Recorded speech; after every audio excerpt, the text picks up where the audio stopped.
Hello students, आज हम आपको क्या पढ़ाने वाले हैं? घनकोण। क्या? Solid angle. देखिए स्टूडेंट्स, आज तक आपने क्या पढ़ा है? कोण पढ़ा है। और कोण की परिभाषा क्या होती है? कोण की परिभाषा होती है, मान लीजिए ये कोई सर्किल है और इस सर्किल का अगर मैं छोटा सा हिस्सा काट लूं, एक ये छोटा सा हिस्सा काट लूं और मान लीजिए केंद्र है, तो ये छोटा सा हिस्सा क्या है? ये जो आकृति बनाता है उसको क्या बोलते हैं? हम कोण बोलते हैं। वहीं अगर आज बात करें घनकोण की, तो भाई घनकोण क्या है? घनकोण मिलेगा आपको कहां? 3D बॉडी में, मतलब कहां? गोले के अंदर। ठीक है, तो परिभाषा क्या होती है घनकोण की? भाई घनकोण होता है कि किसी भी गोलीय पृष्ठ होता है, मान लीजिए कोई गोला है और संपूर्ण गोलीय पृष्ठ का जो क्षेत्रफल है, वो मैं क्षेत्रफल की बात कर रहा हूं, वो गोले के केंद्र पर जो कोण बनाता है उसको क्या बोलते हैं? घनकोण। ठीक है, मैं परिभाषा लिख दे रहा हूं। संपूर्ण गोलीय पृष्ठ द्वारा, संपूर्ण गोलीय पृष्ठ द्वारा गोले के केंद्र पर, गोले के केंद्र पर अंतरित कोण, गोले के केंद्र पर अंतरित कोण घनकोण कहलाता है। क्या कहलाता है? घनकोण।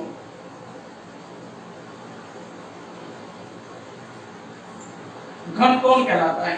ओके भाई, ये जो घनकोण है हम इसको प्रदर्शित करते हैं ओमेगा से।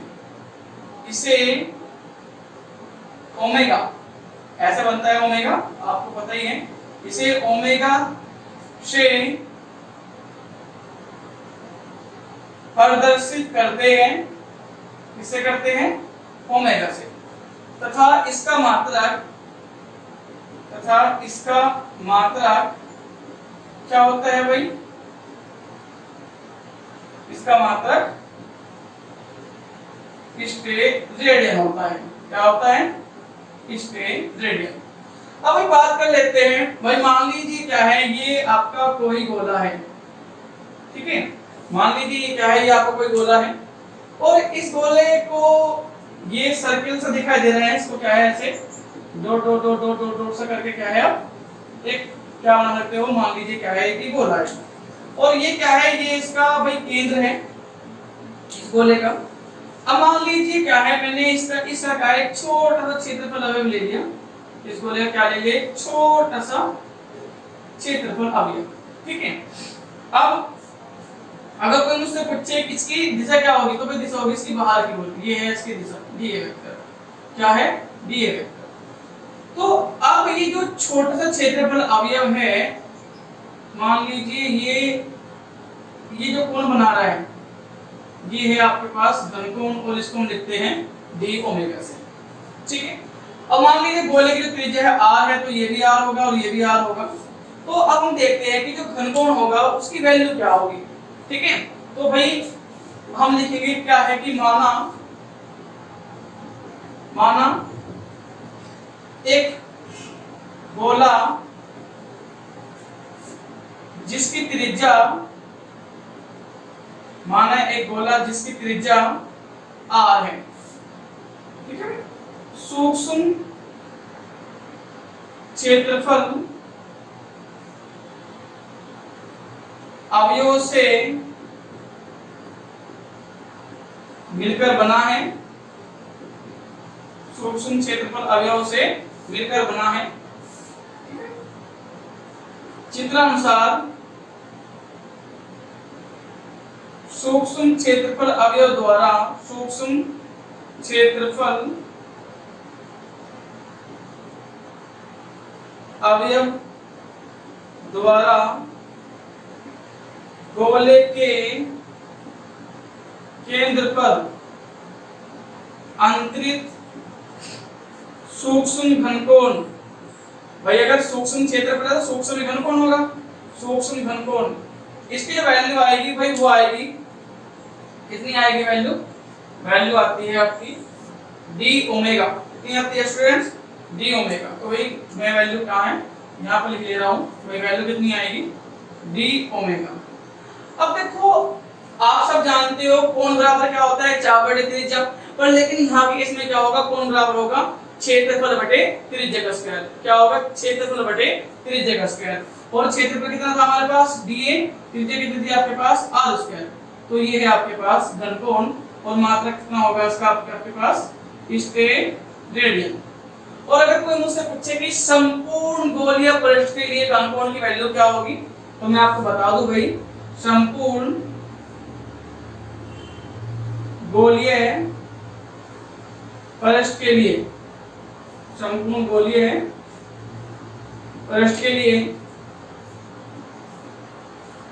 घनकोण कितना आएगा, ये आएगा ओमेगा इक्वल्स टू, ठीक है, कितना आएगा भाई, a अपॉन r स्क्वायर, ठीक है।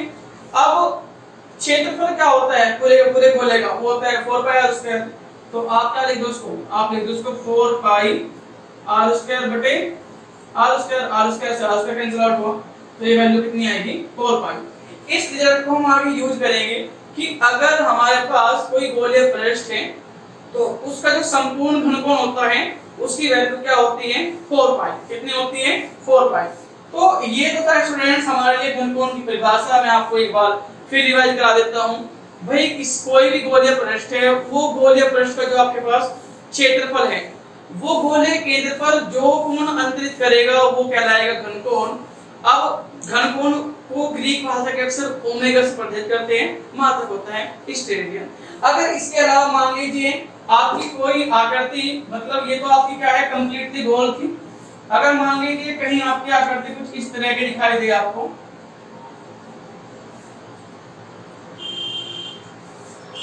अगर मान लीजिए कोई आकृति आपकी आपको इस तरह की दिखाई दे,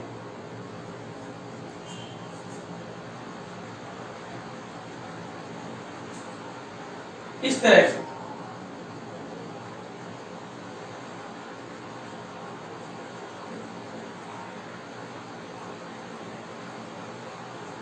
ठीक है, और कोई मुझसे पूछे कि भाई घनकोण की वैल्यू बताओ, तो देखिए स्टूडेंट्स ये क्या है कि कंप्लीटली गोल नहीं है। अब इसको करने के लिए हम क्या काम करते हैं, हम एक प्रक्षेप डालते हैं, ठीक है। और वो प्रक्षेप कैसा होता है, वो प्रक्षेप होता है आपका ऐसा, ठीक है स्टूडेंट्स, कैसा होता है आपका प्रक्षेप, वो होता है ऐसा, ठीक है। और ये क्या है, मेरे पास डी ओमेगा घनकोण है, ठीक है। अगर आपकी ये वाली वैल्यू कितनी है, dA है, तो ये वाला जो प्रक्षेप होता है इसको बोला जाता है dA cos थीटा।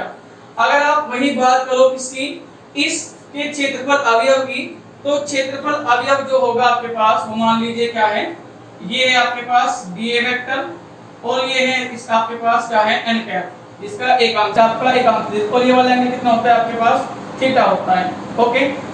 तो अगर मैं इसका प्रक्षेप लूं, अगर आपके पास कहीं ऐसी सिचुएशन आई हुई है तो हम क्या काम करते हैं, इसका प्रक्षेप लेते हैं, और प्रक्षेप क्या होता है, dA cos थीटा। अब आपको एक कंप्लीटली गोल दिखाई दे रहा होगा, तो इस कंडीशन में जो आपके पास d ओमेगा होता है वो होता है dA cos theta upon r square. तो अगर आपके पास